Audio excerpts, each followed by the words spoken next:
Why, hello there. It's me, Jeremy, your favorite bald dude telling you about Standard and Strange, a store and a brand with simple rules. Sell clothes they themselves would wear, manufacture it ethically, and build it to last. From boots made in Oregon to loop wheel garments made in Japan, find all the best clothes for your wardrobe at Standard and Strange. StandardandStrange.com.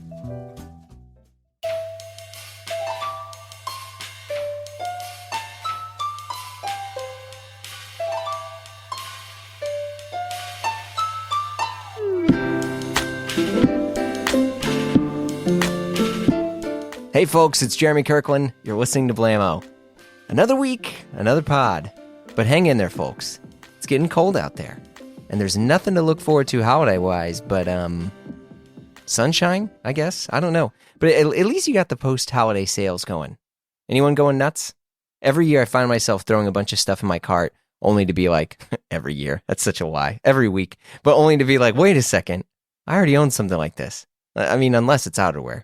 Your boy loves a good coat, a jacket. I need the layers, people, the layers.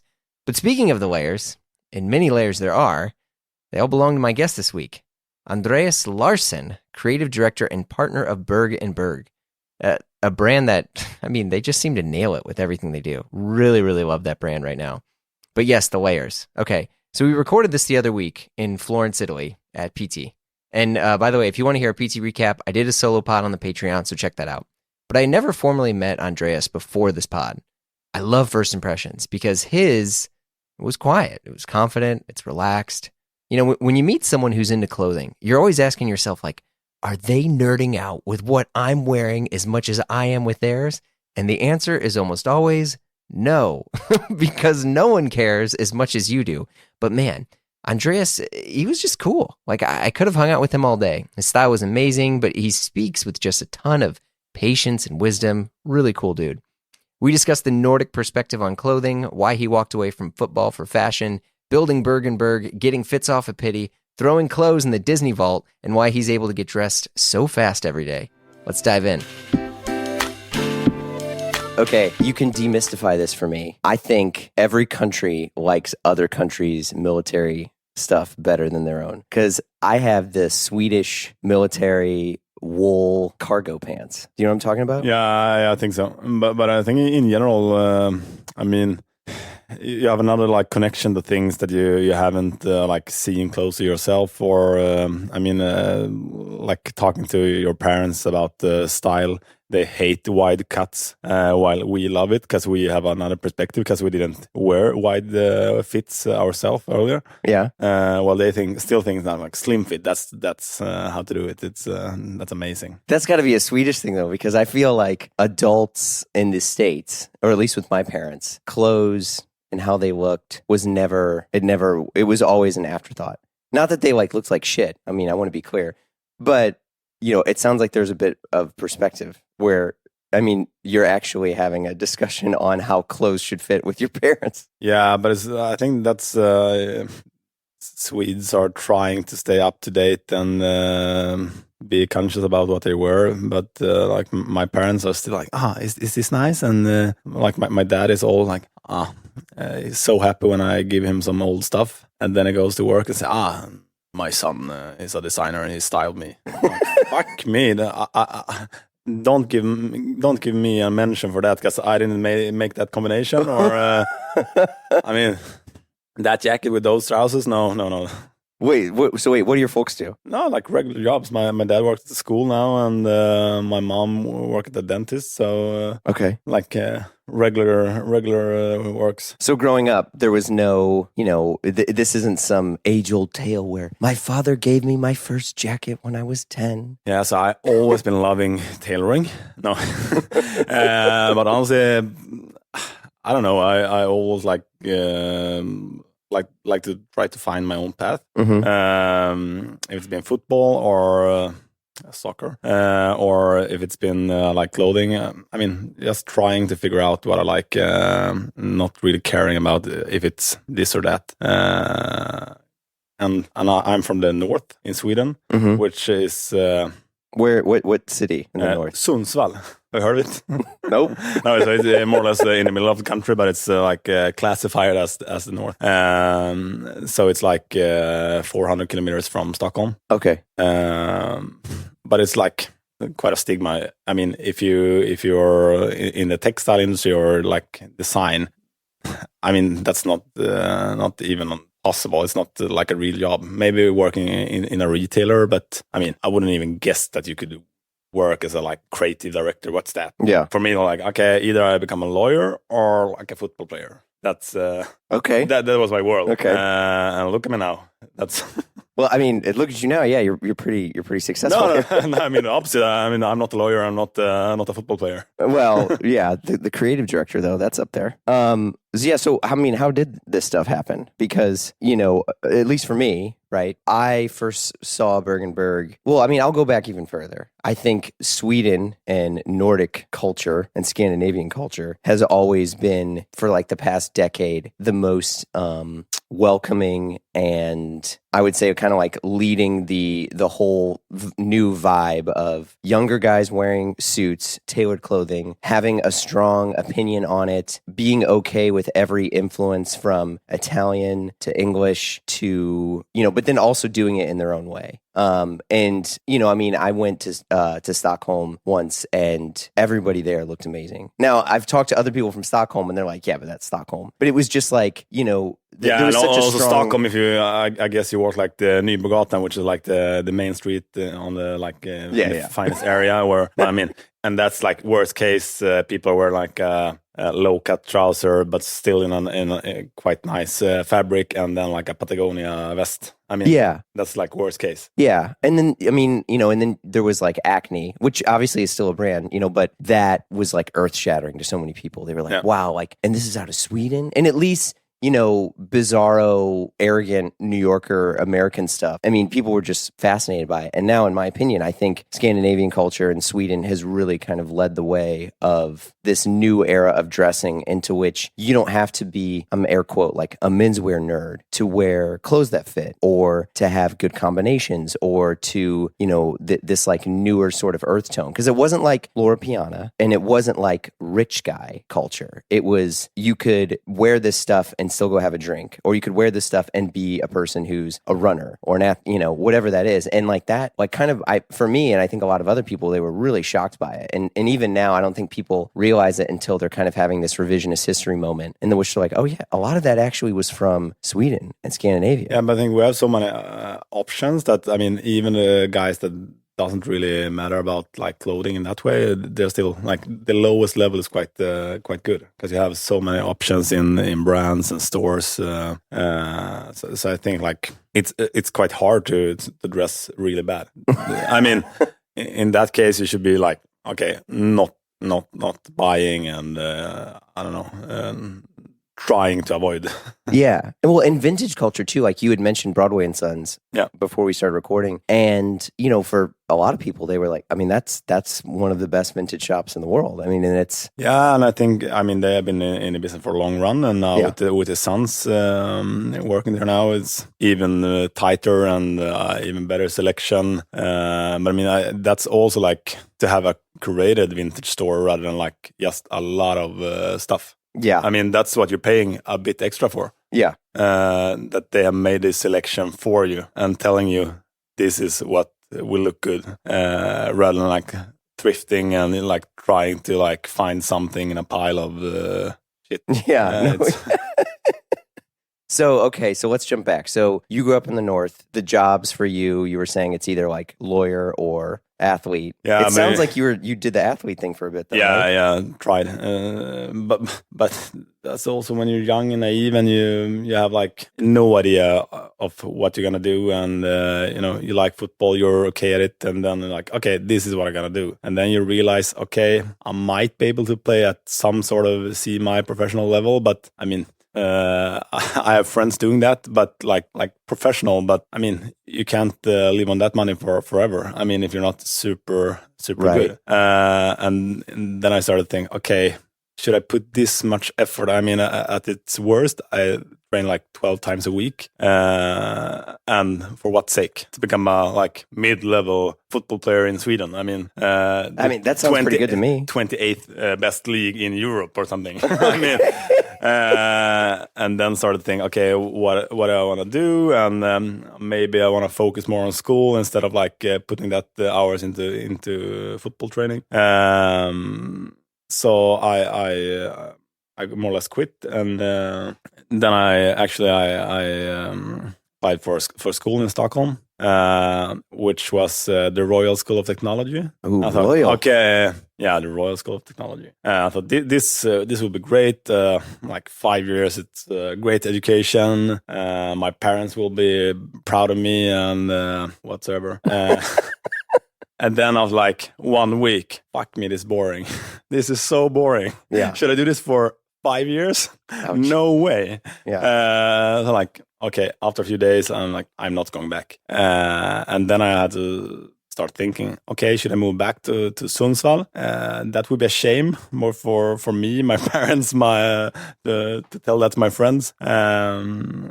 But then I'm like, okay, what do I actually like? Like, I like football, but I don't want to do it. And I like clothing. So where did that come in? No, like the last year at in school, always been like, I went to some like thrift shopping and also like buying some mid-level suits, and I started to become interested in that sort of stuff, but not on a high level. Were you like looking at pictures on the internet? Was it like, oh, I saw? Yeah, actually, we actually had one guy at school. His name was Herman Byström, which was quite big on Tumblr. Okay. Like sartorial doctrine or something. Yep. Okay, I know if that you one. recall.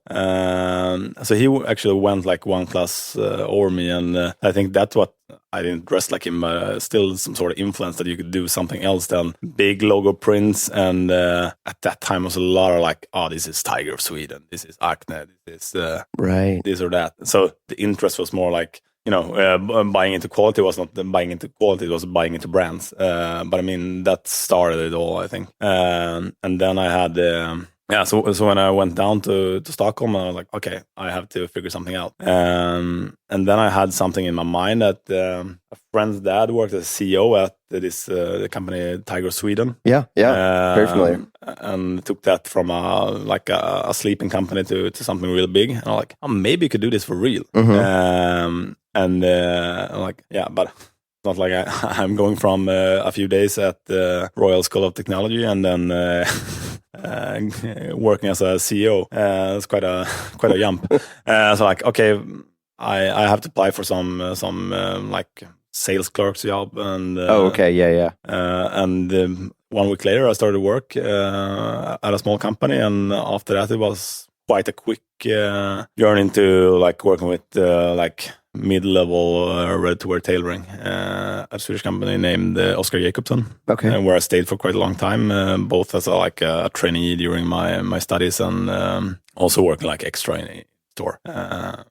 So, and that was like after like 6 months or something. I'm like, okay, but this is quite nice, but I don't want to standing in the shop for all my life. And then I'm like, oh, maybe I could do something out of this. But do I have to move to, I don't know, Italy, or where do you study fashion? Right. Do I want to be a designer? No, I don't want to be a designer. I can't draw. Or, I had no idea of how to make this interest fit in like a grown-up's world with a real, air quote, real job. Right. How to put it into work. And then I find out that we had a quite a good school on the west coast in Borås, which is like the Swedish Biella, or okay, yeah. Good analogy.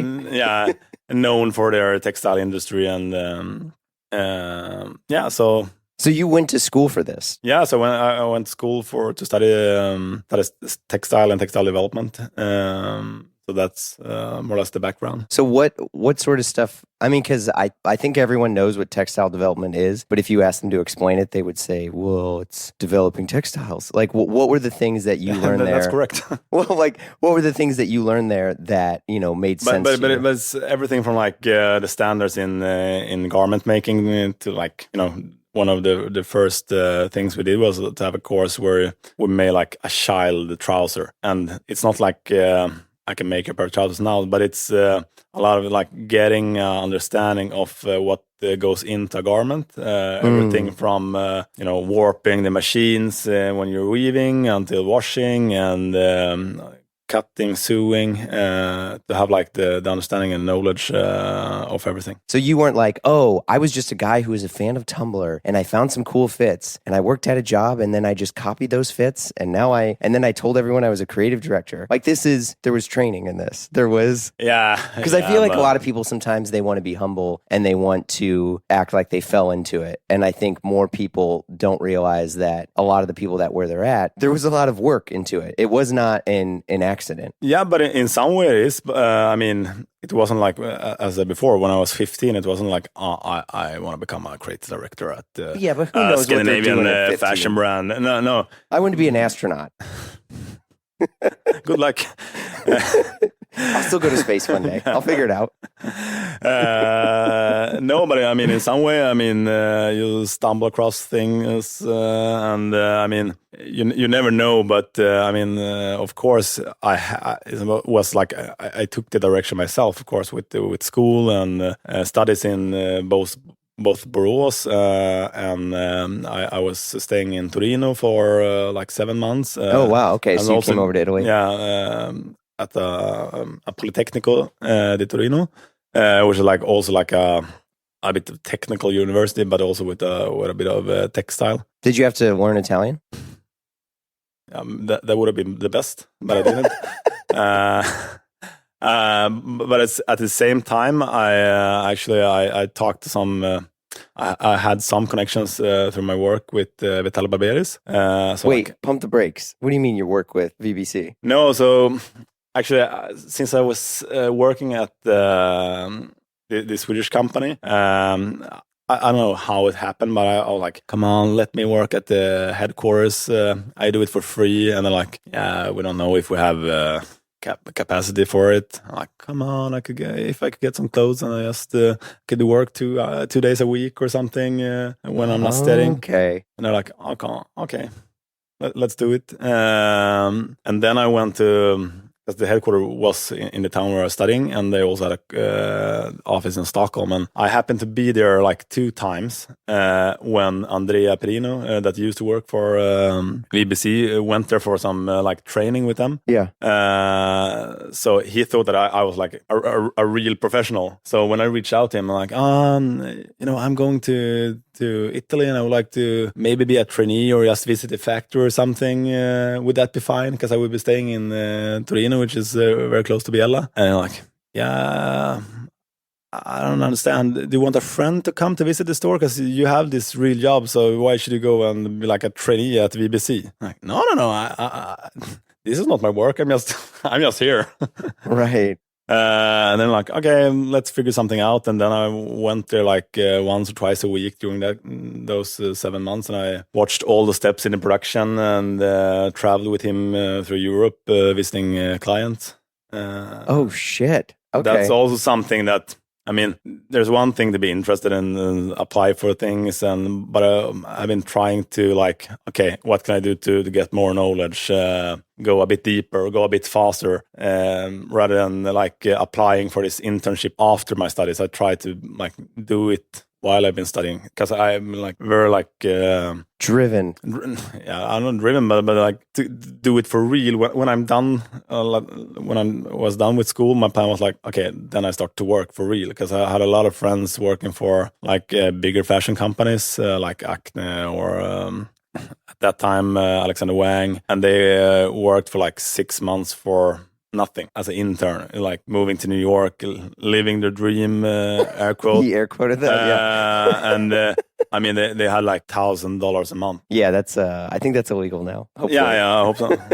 Okay, so two things. I think of what the stuff that is that that you were doing. This is very much you're like willing this into existence. I mean, there is a ton of drive that's happening through here, and I mean, it's totally great that you're communicating this because I think again, so many people are like, well, I kind of did this and I was into it and it just and it worked out. Where it was like it sounds like this is way more of a plan. Yeah, in some way, but I think for me, it's never been like a natural path that I would do this. So because it didn't exist. No, exactly. It wasn't like in my my view of the world. It was like not even possible to work in fashion. I mean, what are your folks saying throughout all this? I mean, were you kind of relaying the plan? They're quite happy since I'm doing well. But I think in the beginning, like, oh, come on, what will just be a lawyer? What will our friends say about our textile, our fashion son? Oh, I mean, no. In the north, it's quite problematic. Like, right? Okay, a young guy, he used to play football and now he's into fashion. What's cracking? Yeah, I mean, because I did some research on you, and you were, you kind of belittled the football career, but there was some stuff going on there. He shakes his head. Yeah, I don't know. Okay, that's all right. We can move on. Yeah, but. So you do the VBC, you're working at these other shops, you live in Italy for a bit. Yeah. Obviously you come back to Sweden. And where does stuff fall into where you're getting like the CD level? Yeah, but everything has been quite organically for me. I mean, I was applying for not that many jobs. I maybe applied for like 5 to 5 companies, and not really like companies that had anything that they searched for. I was like, okay, where do I want to be? What do I want to do? And I had like, let's say 5 or 6 companies, and then I just reached out and said, "This is me."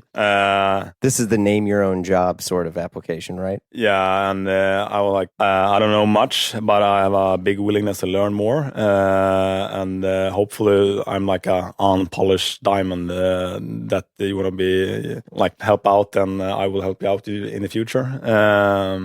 And even if you're young and naive, I thought that okay, I have a big drive, and I think in a quite small environment, I can do a lot of different things. And that's also like when you're at that age, and not since I didn't study like fashion design or just garment technology. I mean, my education background is quite wide within the like textile field. But that's great now. Yeah, I mean, it's you great, say that but it's still at one point you're not the jack of all trades but master of none. Yeah, exactly. So I'm specialized in nothing. No, but so I try to see myself like a Swiss armor knife or whatever, and and try to have that approach, and still, I mean, still it's the same. I'm maybe not the best on drawing fat lace, but I can do it, and I mean that's.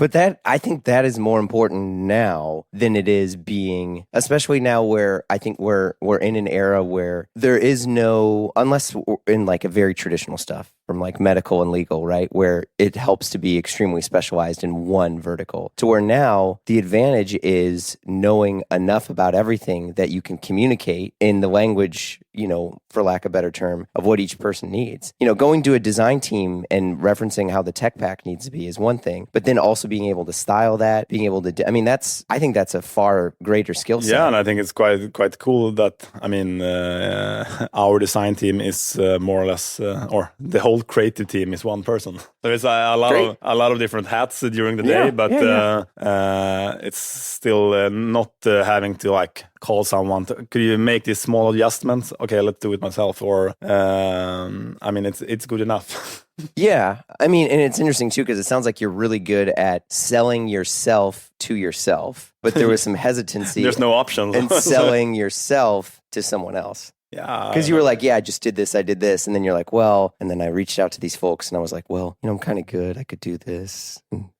No, but what I think what's always been important for me, because when you talk with a lot of friends, since most of my friends are not in the classic menswear business. Most friends are working for like big fashion houses, both in Sweden and outside, both in US and whatever. And I think it's too often I heard that the people are like, I should have gotten this job, I should have got this chance, but it's not really like they're really trying to get the chance or like. Right. Okay. Waiting for people to give them things. I mean, and that might be since this wasn't really like a clear path for me, but to understand that you have to do things to get things done, or to get things, you have to like ask for it. There it is. Yeah, and it's super clear when you say it out loud, of course. And it's not that people are doing that, and I think that's come on, it's up to yourself and to take care of your life. And instead of 10 years after, it's a shame that I didn't get the chance. Okay, so now we're getting into some Freudian shit, which is good. And I think that's really important. As there's this generational divide into which, how dare you ask for something? You need to be humble. But what's the worst case scenario? Well, exactly. I mean, a friend of mine's dad, he was a psychiatrist, but he was very kind of like half Mr. Rogers. But looking back on him now, the guy was so ahead of his time, and we would do things and he'd be like, oh, well, the mistake is not asking. The mistake is not asking. And now, especially, and I think of this obviously selfishly from my own perspective as like someone who's self-employed, someone who tries to do other things. The difference in me getting work and not getting work from someone is literally asking, to where, the other night I was at dinner and I was talking to someone. They're like, yeah, we should do a project. And I'm like, yeah, we should do a project. And they're like, yeah, let's do a project. And then I finally was like, this is what I want to do. Could I do A, B, C, and D? And could you pay me this for it? And they were like, oh yeah, that'll work. And I'm like, oh, I just had to ask. Should have asked for more. I know. Well, that's a whole other podcast. That's the old preacher's kid doesn't know how to sell himself thing. So yeah, but I think that's super, super important, because on the other side, people will talk about like Gen Z or whatever, and they're like, they ask for everything. They ask for everything. And it's like, well, every generation is a whiplash of the previous. And so when you have, the baby boomers who are like, don't ask for anything, just work hard and maybe you'll earn it. Then there's like kind of ours, which is this smack in between, to where it's like, okay, you need to do that, but you still need to have the skill set to back it up. I can't ask to be a creative director when they say, cool, could you explain some of this stuff? And I'm like, well, hold on, let me Google it. No. But I think what you mentioned is also something that's a bit problematic. I mean, my generation, born in the early 90s, there's a lot of people like saying, "Oh, I have a big drive. I wanna roll up my sleeves and dig deep." And then this is the workload. I'm like, nah, I wanna make some sketches and a mood board. And I mean, mood board. There we go. Yeah, you're like, this is 10 pictures of Steve McQueen. What else do you have? And I mean, that's the thing. Going into Berg Berg, I didn't know that much, to be honest. I mean, more than what I learned in school and like the interest and in the early years of Instagram. So I had to deliver. I mean, I understood that, okay, if I won't deliver, I won't do this for a long time. Right. And it's up to me to do it and do it as well as possible. But now when you meet some young guys, I'm like, come on, don't say that you love it and you would love to work with it, but you don't really deliver. But I can't talk like this. I'm 30. It sounds like I'm... No, I mean 50. Age is so irrelevant. Yeah. It really is. I mean, I think the life experience you have is more important, and obviously the work ethic. I mean, and I say that for people who ask me for advice, or people who think you're too old or too young for something. I mean, I'm 37 and looking fresh. No, not that. Just like, I think there's still so much I have to learn, but there's a lot of stuff that I don't realize that, like, oh, I have all this experience. I'm aware of this and this, and some of it's like the American Midwestern thing of like not having an ego, but also being like, no, confidence and ego get mixed up quite a bit. Yeah, for sure, and that's something I talk a lot about my family and friends, that a lot of those guys are like, but you got this chance because you have a big ego and you're so self-confident and whatever. Like, it's more or less trying to be honest about yourself. And okay, I know this and I don't know that. Then I have to learn the things I don't know and try to be clear on the view on yourself. Because ego is just could be blown up and misleading picture of yourself. Yeah, someone was saying, I don't take credit for this, but someone was saying like ego is I deserve it and confidence is I can learn it. Yeah, but I say I think it gets mixed up, and also like trying to make it for yourself is not like such a ego guy. He doesn't care about others. I mean, like you could care about others, but still care about yourself. And I always been saying that, like, to be able to love someone else, you really have to love yourself. That's and a to RuPaul be confident in yourself. Do you know who RuPaul is? The greatest drag queen in the history of the world. RuPaul is a genius, and there's a TV show called Drag Race. Okay. And dead serious, I think it's one of the greatest television shows in history, and it is a drag competition. Okay, cool. It's blown up over the past like decade, but the end of every episode, RuPaul says, "If you can't love yourself, how the hell can you love anyone else?" And then he says, "Can I get an amen?" But that rings true. Yeah. But like going back to like the start of everything, it was not like I applied for a job as a creative director. I mean that I mean, who would I have been now? Like 23 and LinkedIn, one click. Yeah, for sure. Going from a sales clerk to a creative director. So like every work I was applying for was more or less, okay, I want to do this development assistance thing. Mm-hmm. And then I mean, the first description of the job and my title was not creative director, like creative something. And then I worked into it, and after a few years becoming a partner in the company, and then now running the business as equal partners, me and the founders, Karin and Matthias, which is really, really nice. I mean, that journey from being someone trying to not getting fired to be like a part of a family company is quite nice. Yeah, so when did you get into Berg Berg? Probably 2016. Okay. And as said before, that was one of a couple of companies that I thought would be a good match. I didn't know like the size of the company, but I understood that it's not big, and its potential to grow is quite nice, and I think that's something I could follow and try to develop within the company. But maybe I thought it was 10 persons, but it was Karin and Matthias and one guy at the warehouse at that time, and they were really like, okay, you have an interesting background both with football. With the football playing. No, your 2 days at the Royal School of Technology could be really good for us. You could set up our internet. Yeah. No, but with school and I mean, the days I spent with Berg was at my resume. It's the best ever. What would you think if you had to summarize what you learned at VBC? What was the most important thing? I think what goes into the weave, and to really now it sounds like I'm working for the weaver, but they listen to this. Yeah.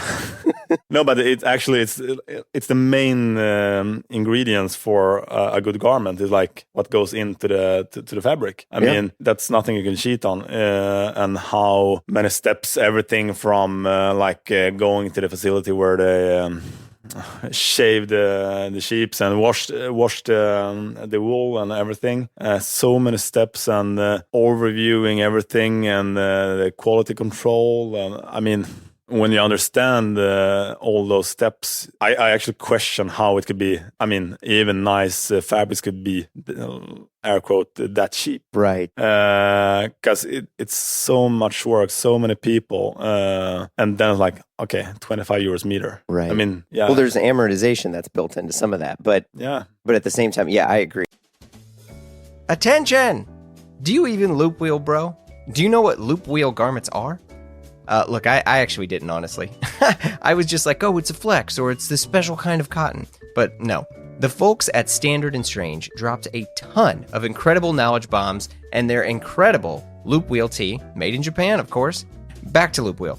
It's an antique circular knitting machine that relies on gravity and uses spring-bearded needles. What the heck? Do you even get it? Look, all you need to know is it's dope. It's better. If you want to learn more, visit standardandstrange.com/loop wheel and check out their new loop wheel tees. Your boy is partial to yellow because, duh. But the tees are fire no matter what color. The fit is spot on, and it's a classic tee that looks like it's from every era, to be honest with you, and fits like a dream. And it's from the folks at Standard and Strange, the shop that helps you own fewer, better things, run by industry vets who are focused on incredible product from incredible vendors. And look, if that's not your vibe, check out some of their huge offerings of Japanese denim or boots. But listen, the shirts, fam, the shirts. So, if you want to know more, visit standardandstrange.com. Loop wheel, baby. That's standardandstrange.com. Okay, and I'll literally gas you up here. So I'm wearing one of the Ben sweaters right now while we're talking. And I've been a junkie of clothes for eons now. And this is a thing that we can get into in a minute, but it's like I'd seen this stuff before, like the Berg Berg lookbook and just like seeing what you guys have been doing, seeing your stuff, how you guys put together looks. It was always great and I was interested in it, but it's very, very difficult to digitally sell the feel of a garment. And I remember getting one of the sweaters, and this was a few years ago, and I got it and I felt it and I was like, whoa. I mean, because it's not, I mean, you have like a little, this is like a cashmere blend on the sweater here, and correct me on any of the stuff if I'm getting it wrong. But I got it and I felt it, and it felt like the Cucinelli stuff I have or the Loro Piana stuff I have. But because, it felt like a little bit more rugged. It didn't feel as precious. Not that those things are bad at all. There's no shots against it, but it was just like, I can wear this right now and whatever I'm doing in jeans or this, like this doesn't have to be my special occasion sweater or that. And I've not only wearing it for Pitti, it's yeah, exactly, also right? life. Yeah, I mean, this is like, okay, it's fine if my child, spits up on me when I'm wearing this. Like, I can live a life in this garment, and I think that's a really, really hard thing to do. And I know that's got to be an uphill battle for some brands that are selling to aspirational customers, where people, like people like me, that when I remember getting one of my first suits, I was too scared to wear it. I had spent and saved so long for this suit, and I wore it like once or twice, and I was like, oh, I gotta protect it. I can't mess it up. But all of this stuff that I've gotten from you guys, I felt like I could just put it on and wear it, and then just and not really have to pay attention to it in a good way. Yeah, but I think in general, I'm quite against people. I've been there myself. Buying stuff that are so precious for you that you don't want to wear it. I mean, it could also be like stuff in your home if it's like, a nice wine glass or something, and then you can't. You want to put it on the table when you have a dinner because you're so afraid to if your guest would destroy it or whatever. Yeah, you put the plastic on the couch. Yeah, exactly. In that case, don't buy it. I mean, and that's like going like this sort of this garment is an investment. Oh, there it is. Investment, come on. Maybe if you buy a Birkin bag or whatever, it could be an investment. But I mean, a sweater, even if it's Cucinelli or whatever, it's not an investment. Yeah, no, I agree. I mean, some people's like, oh no, you're investing in yourself or whatever. But it's like, no. I mean, I'm not the person who will buy clothes and then like flip it later, or something like, that's mine now. It's not going to be anyone else. I might give it away, right? I mean, but that's a whole other story. But that's also like developing taste. I think for me has been, and I guess the same for you, been following like the path of life, becoming a father like more or less 4 years ago now. You have one kid or two kids? One kid. Okay. But I mean, that changed a lot of your viewing points in life, of course, but also like how you wear stuff, and as I said, not being too conscious about, okay, could I have this when I leave at the kindergarten, or no, maybe I get a stay and I will go home afterwards and redress or whatever. I mean,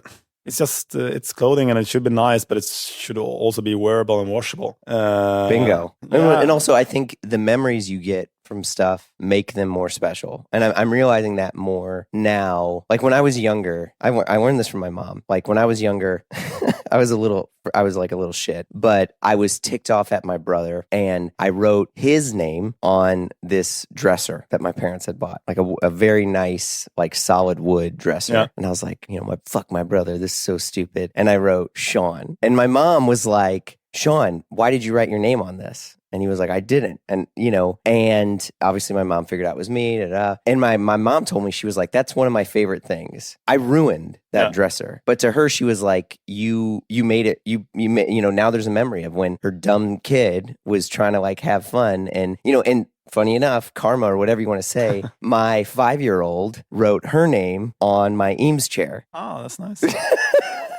But it was, obviously I like washed it off and figured all that stuff out. But I was like, no. I'm like, having stuff and having things happen to it makes it more special. And I'm not saying like go buy clothes and then let your kid just like throw up on it. But it's just like, it makes it more, it's not as precious. It's mine. There's a story attached to it. But as always, you have to be able to like think about two different things at the same time. It's not being... as said, like throwing stuff in the paper bin just because of, or I think to actually, you respect the work going into the garment. Yes. But at the same time, you respect your life in one way to actually, I bought this sweater, I want to wear it, this is my life. Instead of like, I buy it, it's an investment, but I will only wear it for the weekends. Come on, during the weekends, you're also with your family, so you won't wear it. And right. That's a really, really bad investment. Yeah, that touche. Okay. Yeah. Okay, so with Berg Berg stuff, can you talk to me a little bit more about your like approach to styling? Because I think a lot of the, people would look at it and be like, oh, it's very Nordic. Yeah. What makes something Nordic? I think in general, what we try to do is like, of course, to make sort of classic garments, but to make it fit into both a modern and also like a Nordic style. And for us, that's in general, it's more rather removing one garment or one. I don't know, if you're wearing a suit, you maybe remove the handkerchief or the tie just to like try to make it less complicated and not too confused. Because like that's also going back to Pitti, I don't know, 7 years ago. With the whole triangle of like a hat, a tie, and a handkerchief. It's like it's too much. It's too busy. And in general, I think that what we try to do to keep it quite simple, but without getting too boring. And that's always like that's a design principle, right? It's like diagrams and stuff in terms of reduce. Yeah, but the balance is quite hard. As said, try to not make it boring, but still quite simple in one way and clean. Okay, so I'm going to use an example here, like that I'm seeing from you right now. So right now, you have a crew neck sweater, you have a like a military piece on top, but you have no collared shirt underneath your sweater. Nope. Can you explain why you did that? And you might be like, what the fuck? Like, that doesn't even matter. But I think that's the point. Like, there was a reduction here, right? Yeah, but to keep it quite clean. And still, the balance, instead of wearing sneakers for this, like wearing a pair of pennies. Yeah, because you're wearing penny loafers, yeah. No, but I think it's always about the balance and not too much of anything. I can't even recall, like styling-wise, if we've been using like a pair of Oxfords for anything. It's always like, even if it's a dressed up suit, it's with loafers, or keeping it more semi-casual rather than formal. Semi-formal, but not making it too, dead serious in one way. So where did you learn that mindset? Do you think you kind of came into that, or? I think that's mostly since I mean, that's my approach and my approach in life and the life I'm living. And I mean, there's difference for me since I like chose this myself to work in the more classic field in fashion rather than like a high fashion brand. And that's I mean with styling is all like I'm choosing to wear this stuff. It's not like I have a job where I have to wear a suit, and I don't want to look like I'm working at a bank, but I still want to look formal. So it's that balance, I think, too, and also meeting people that work at those kind of companies or in those industries. I mean, you could blend into both worlds, both with your fashion friends, right, and also with your banking friends. Yeah. No, that's a really good point. I feel like that's something, especially now, as you know, someone who's been into fashion and stuff for a long time, where it's like trying to find a way to also have your own identity in what you're doing. You know, because I feel like a lot of people, you know, so many people learn how to dress from the internet, good and bad, right? Where they're like, oh, I want to look like Steve McQueen. I'm just going to wear what he wore. Exactly. And now I have style. But where there's, you know, for you, it sounds like the style is based off of things that you're learning, but also knowing the environment that you want to keep yourself in. Yeah. I mean, there's no right or wrong answer. No, so, I understand. But yeah. No, but I think everything is about understanding. I mean, both your own life, but also for, I mean, knowing your customers. Because, I mean, there's quite a big difference of what I want to. I mean, now since I'm such a big part of the company, of course, it's my style and the company style is quite similar, but it's not always like everything I style in the lookbook is absolutely what I would wear myself.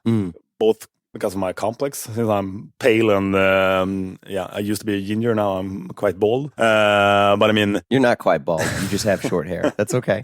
I'm bald. Yeah, but it's coming. It's coming off.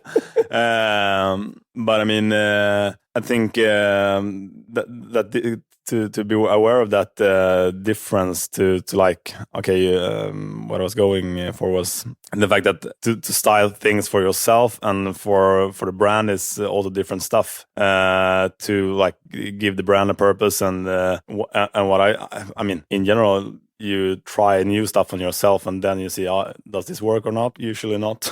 And then, okay, that's not for the lookbook. But I mean, all looks can't be for yourself, and you can't only do stuff that you love yourself. And when you talk to some friends, I should do this and you should do that. I'm like, yeah, that's super nice. But can we sell hundreds of that sort of coat or with that pattern? I mean, you have to have a viewing point where see my commercial. You can. I mean, we're not doing bespoke. We're doing ready to wear. We're catering to like 80 countries. We have to be general in some way, and not. Again, not boring and not safe, but not trying too much either, and to be too complex. Just to like, we have to do something interesting because why? Well, okay. Now, don't you think that because of that mindset, which is very different, you know? And I'll use this as an example. So to pick on the Ben sweater, which I just say it because I love it so much. How many colors are you offering right now on the site? I already know. No, it's just 4.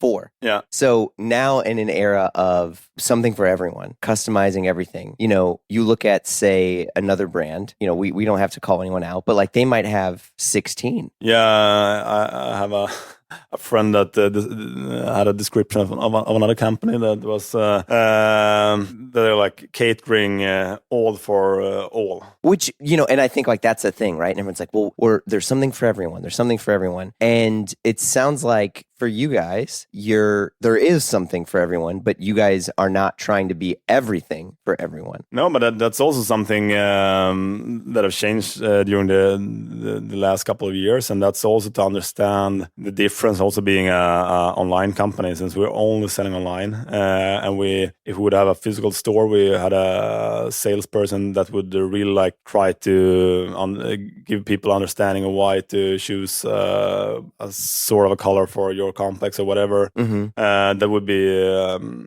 different, but now it's also to be quite clear, to get customers to understand both the styling and the brand. You have to be quite quite pointy and not give too many options, I think. Because for me, I mean, if I look into my wardrobe, I think it's harder when I have like 20 sweaters in 20 different colors compared to when I like now is like navy and charcoal and brown. They're like 3 different colors, and that's all I wear. And of course, different sweaters. But I mean, to keep it simple and wearable, and most of our stuff is like meant to be able to style with each other, rather than okay, that's a nice sweater, but you can't mix it with anything else. Just like too much of a showpiece, let's say, because it's really nice with those companies that make sort of bang products, but it's not that commercial. For me, it doesn't ring a bell. I think it's more interesting to make that sort of stuff that people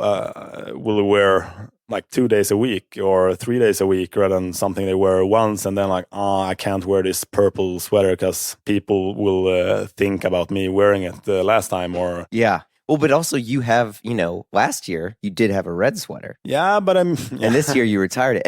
And so I have that red sweater, and I love that red sweater, but like and I think that's the thing, like, I look at the stuff that you guys do, and it's like you guys have your stuff with like a Disney vault, and you're like, red's gone. It's over. Yeah, that it's only me to blame. No, it's great. In one way, maybe it's okay. This season might be a bit more boring, but that's the thing. You can't like cater all for everyone always. I mean, also to create sort of interest for that sort of those products. I mean, if you're always offering colorful stuff, that's nothing extra. But if you offer it once in a while, when and it fit that palette and the stuff you're doing for the season, then it's also something extra, and it adds some value to the collection. But if it's always at least for us with the Scandinavian influence and our reviewing point of the look, that wouldn't be right, I think, because then it would be less Scandinavian, let's say. Yeah, I mean, and I think that's super important, and that's I mean, if I could, like, the biggest thing to take away and try to communicate to other people that I'm always saying is like, stop trying to be everything for everyone, and just, I think so many people they want to capture every sale, or they want to do that. Hearing some brands be like, we may not be the brand for you, I'm like, oh, that's kind of refreshing. Yeah, and that's also something to realize. I mean, it's when you talk to friends not working in the industry, and they're like, but you're too posh for me or whatever. I'm like, really? Yeah, but I mean, they think. I mean, if you have let's say a regular job as a consultant where you don't need to wear anything dressed up, I mean, wearing our double pleated trousers and a blazer, that might be too much. And I try to not like push them into buying my stuff or our stuff, because as I said, it's not for all, and you have to respect that people have a different both interest and also like. No. I mean, I mean, you're good. I mean, I'm not trying to put you on a hamster wheel here. No, but the fact that you have different. I said both like interest and the fact that to push people into stuff in general is not that nice, and I mean to do stuff because someone else think it's nice. That's not the way to do it. I mean. Yeah, so when you guys are doing collections, you're not like, hey, what are the trends that we need to follow right now? Like, you guys aren't all of a sudden going to make giant hoodies and put Berg Berg on the logo or on the hoodie everywhere. We'll actually do hoodies this spring. So. No, I'm talking about like the Balenciaga. No, of course. No, but that's also like a big difference working with a more like a part of the business where it's a bit slower, let's say. I mean, it's not shifting that much from season to season, to be honest. It's not like we're reinventing the wheel every season and look at this new amazing blazer with pockets on the back or whatever. It's I mean, we're trying to refine stuff from season to season rather than like trying to do something new just to do something new. Because I mean, if we have a great round neck, why should we change it? I mean, there's no meaning to it, and if you do that as well, I think there's a risk that customers that bought it last season are like feeling a bit bad about, let's say, your band sweater. Okay, but isn't this round like that nice? I liked it, but now they changed, so probably I have to get a new one. And shifting too much too fast. It's yeah. And I think also being an online only retailer, there are brands that I've bought, and the next season they changed how stuff fits. And so as an online consumer who, I don't have the luxury of going to the store or going to the showroom or whatever that is to get the stuff, knowing that it fits the same. I bought a medium in your sweater last season. I bought a medium in the sweater this season. As far as I'm aware, they fit the same. And that's huge because especially for menswear, you're like, I know that's my fit. That's my size. So the next season, you don't even need to worry about it. It's just, return customers over and over and over again. Yeah, but what you're talking about is so important for us, and that's that was said before as well. I mean, doing an online business is completely different from a physical retailer, and you have different knowledge, of course, and you have to think about different things. And for us, what's been maybe the most successful pieces in our collection every season is the trousers, which is quite... Trousers are great. Thanks. But I mean, in general, for me at least, before we started to do the trousers, I thought buying trousers online is so hard. Mm-hmm. I mean, for me at least, it's more difficult to find a pair of trousers fitting well than like a blazer. Oh, yeah. Because the waist... the rise and all. Yeah. But for us, I mean, when you find something that you're happy about, you're returning and you're reordering. And what you're saying about medium not being a medium, that's like typical brands moving fast and moving to a new factory without. I have no experience from the brand myself, but maybe a lack of quality control to like double check that everything is the same as it should be. Mm-hmm. And that's also like the fashion business going so rapidly that, okay, we have to release it. Okay, the size might differ a bit, but what to do? The production is done. And for us, that's, I mean, price-wise, it would have been better for us to flip factories to get better prices for every trouser. But at the same time, staying in the same factory make the trousers being consistent and fit. And for us, being a small team with like a small possibility to make quality control on everything, we have to work really close with our factories we see our factories more like a part of the company or our partners, since we're working close with every development, quality control, everything. So I think for us that's been like one of the most successful things to rather like work a bit slower in that sort of like shift of factories and developments, and rather to push it to, okay, let's make the change next season. If we're not super happy about it, or we can't guarantee that it's really well, okay, let's do it next season. Right. And that's all. I mean, would have been one thing if said it more. If there would have been a bigger change in between season as well, but. I mean, to make that 1 centimeter adjustment on the rise might be better to land the balance really well instead of just do it because of. Right. That might be the fact in some fashion brands where you have to make the change just to come up with something new. Yeah, I mean, and that's the dangers of all brands, to where it's like you need new. And I mean, I feel like that's a very American thing, into which there has to be something. Unless you are trying to explain something new, you shouldn't be talking at all. And so yeah, but I do like the purpose to speak, and always trying to find a purpose to speak, and I don't know, and with all the buzz everywhere, it's like should you always have something new to say when you speak? I don't get it. It's like talking with your wife. Should you always come up with something new? I mean, that's not life. Yeah. Always trying to be funny, or that's what I'm doing at home. But yeah, I mean, life is boring sometimes, and come on, that's reality. That's true. That's very true. How long does it take you to get dressed in the morning? I'm really quick. I mean, no, but we got to leave this edited. Yeah.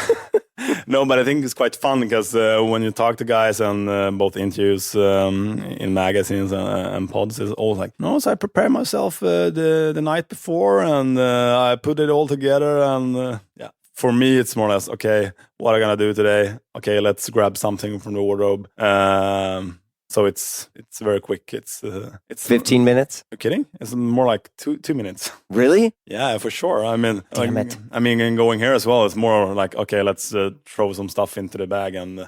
Did you just drop the fact that you packed for Pitti by throwing stuff into the bag? Fuck. This is over. This is over. We're done. Thank you for today. No, but I mean, in general, I try to not think too much about the stuff I'm wearing and to be like too conscious about stuff. Like it is what it is, and also, you know, in general, to dress up for. I mean. Some people say that you should dress up for others, but dress up for yourself. What makes you feel good and what tick your boxes rather than do it to someone else. I mean, when you're wearing the classic stuff, it's not like my wife is amazed by a suit and tie look or like the super high-waisted trousers. That's not how to make her super happy. I mean, she's more happy when I'm wearing a nice pair of trousers or maybe a pair of denims and a t-shirt. Flex. Yeah, that's flex. Straight from the gym. Yeah. No, I mean, I totally agree. I mean, well, on one side, my wife is like the best person at keeping me humble on stuff, and to which she'll be like, wait, you're going to wear that? But to her credit, I've also worn everything since we've been married. I used to wear a skirt. I've worn all sorts of stuff. Only now have I really kind of gotten into just not trying to care as much. And even, it's funny because you had said like, oh, for Pitti, I just threw some stuff in a bag and I came out here. For me, I literally did this, and this, I'm admitting this publicly here. I laid my clothes out on the floor. I laid them in like silhouettes to be like, okay, like, does this go with this? If I'm going to wear this jacket, will these jeans fit with it? Is this going to be different from what I wore this day to this day? And I say that to admit to the fact that like, I am still working on the confidence of just being like, no, the truth is no one cares what I'm wearing here. Everyone that I've wanted to see, they just want to see me. They don't want to see what shoes I'm wearing or what jeans I'm wearing. They're just like, I mean, and the best example is I got off the plane when I got here and I was wearing like a hoodie and like an old short coat, like an old Oshkosh, and no one cared. People were like, hey, Jeremy, good to see you. Where's the photographer? I know, right?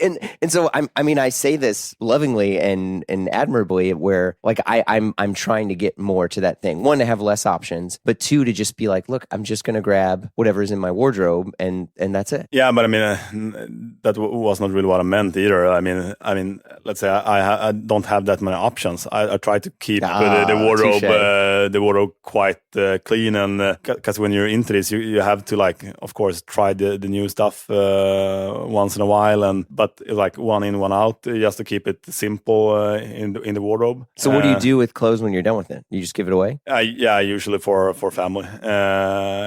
So you're lacing out the fam.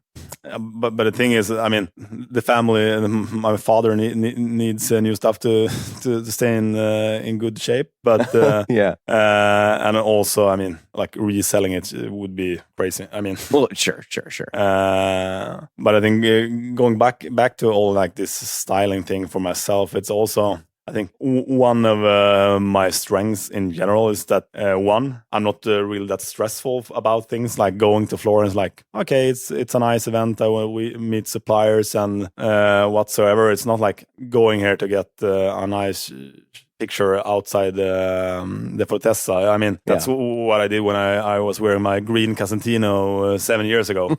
So that's I done that myself. But new Andreas. No, but over the years, I mean, also becoming a bit, let's say, air quote, a bit more mature. It's also stop caring about what other people think both about me in general, because I'm quite confident that I'm good at some stuff and not that good at quite a lot of stuff as well. And like not trying too much if it's work or it's clothes. I mean, trying it's, I mean, style-wise, you can see it, you can see through it. I mean, people trying so hard here. Yeah, trust me. There's a bunch of guys dressed like Indiana Jones outside.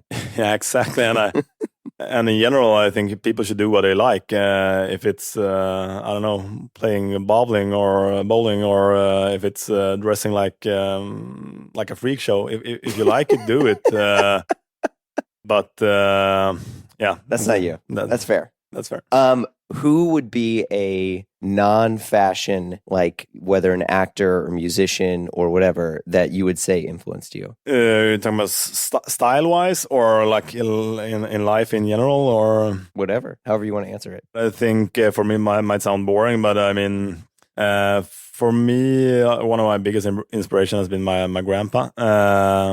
Not in the textile field at all. It's been driving a tractor.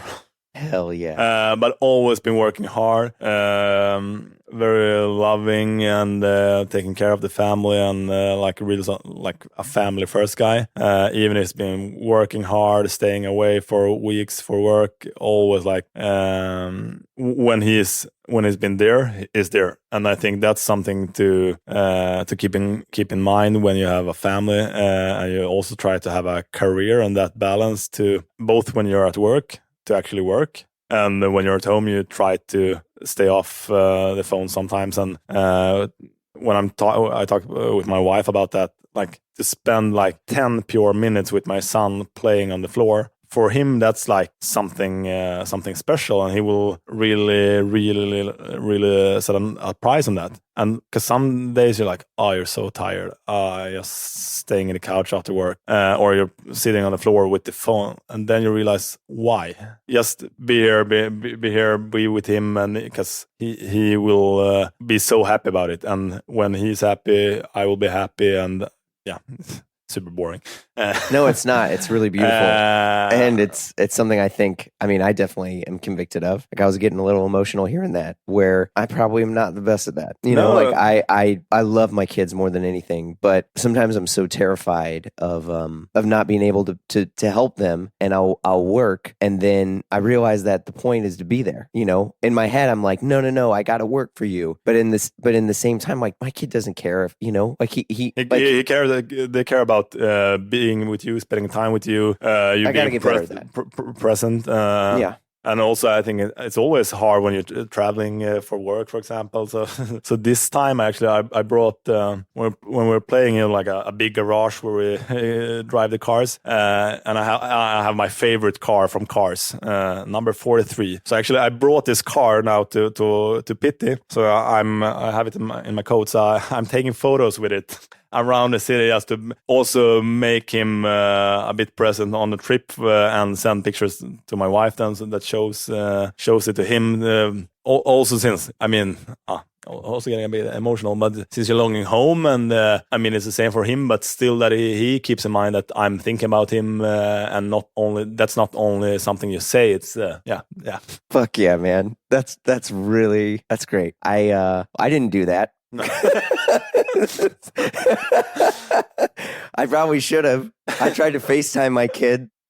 She's sick. My son's sick. The second I left, my wife was like, and you're staying up at until 2 at the dealers. She's not listening to this. Yeah, I mean, the second I left, my wife texted me and she was like, hey, both kids are sick. And I was like, I love you. Have fun. Yeah, but I mean, I think what you said is, I mean, it's beautiful, but I think that is the most important thing. Yeah, you know? but I have to be honest, it's not like I'm always present. I'm also like up in my mind, and but that's human. Not focused, but in general, try to have that like. If that's the standard, that you at least you that's what you're trying to. That's an effort to try to be present, and then it might be 4 days a week. Yeah. But 4 days a week, that's, let's say, if it's only like those 10 minutes, 4 days a week, that for him, that's much, much better than never. Yeah. No, you're right. And everything is about like starting to do it. So if you do it one day, that's might be a struggle. I mean, it's same as working out. I mean, it's always like to put the clothing on. That's the hard part. And to do it the day after, it's also hard, but it's not as hard. And then day 3, it's like you're doing it without thinking about it. Yeah.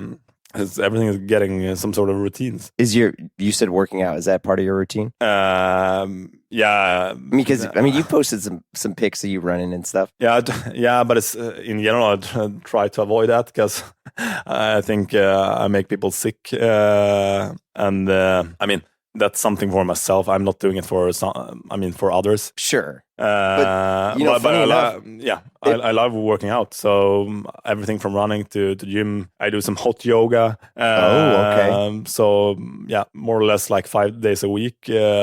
Sometimes it's 4. Some weeks it's more or less every day. But I think for me, the only thing, if I want to think clear, the best thing for me is to like work out really hard, like run as fast as I can for 40 minutes or whatever, to like get clear in my head and to like focus my mind, because there's so much impressions everywhere with when you're sitting with the computer, it's the phone, it's something else, it's working from home, it's a dishwasher, it's the I for working out and stuff, I've now done it so consistently that like the habit exists to where even when I was here, like this morning I woke up and I was doing my little like in hotel room workout where, the stretches and then the what all the different sort of things in here, to where it's like I can't really function now because I've been working out so consistently over and over again, to where there's this habit and it's like, okay, now I can start my day. Like now I feel like I have a clear head. Yeah, same for me. Like taking a run this morning, I think that's like the best way of like both like a reset from the day before and also like to start off the day and feel. It doesn't have to be in the morning, but to feel it gives a good feeling. Both working out and for me also to know that today at lunch I will work out. For me that's work out at lunch, big time. Yeah, but it's it could be lunch, it could be evening, and as we said, when you have the routine on it, it's like it feels more strange when you're not training. Or and when you get that far, that's quite nice. And it's like talking about work, or as we talked about with the kids and being focused. Everything is about doing it and start doing it. Because when you're not working out, it's like you're trying to like figure out reasons not to work out. Oh yeah, I've done that. And same like with the kids. Oh, I can't play now because I have to answer this email, or does it really matter if you answer now or in 2 hours? That's true. And the same with working out, because some periods you're so tired. Yeah. But this as this morning, you get more energy out of it. So it's just putting the garments on, and then it's you're all good. Yeah.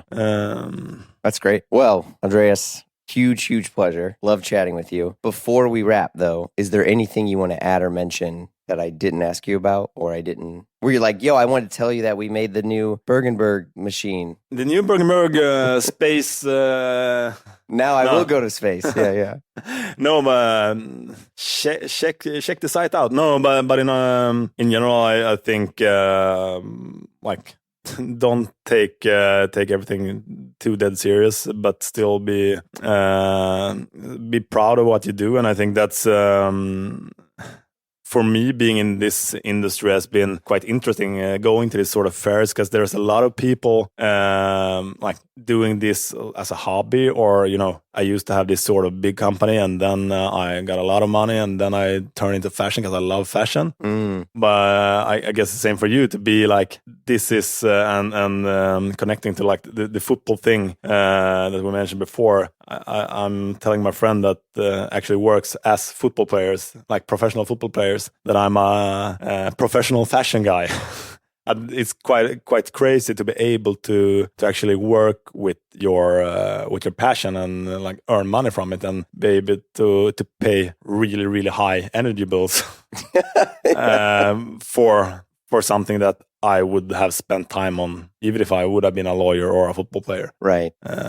Yeah, that always is good perspective, where I have friends that I view them as wildly successful or wealthy or whatever it is, and they're texting me, asking me like, where like I have my own imposter syndrome, but I was talking to my friend earlier who's like an actor or whatever. And for me, I view him as like super successful, and we'll chat. And for him, he views me as like, I'm living the dream, and it's just like trying to have that perspective has helped me be a little bit more confident and okay with whatever the situation is, whether I'm freaking out over getting paid or, whatever that is. Yeah, but once again, it's like about finding the balance. I mean, if you have like a work day where 80% is quite fun and 20% is a burden, I mean, that's quite okay, because most people are not that into what they are doing, and it's like really a job. And I mean, I'm quite happy that I don't have to count the hours I work. I mean, some days it's 6 hours, some days it's 12 hours. Yeah.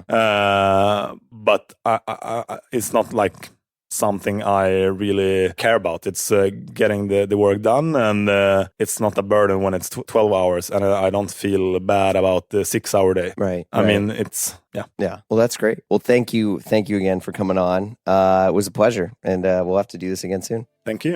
All right, take care.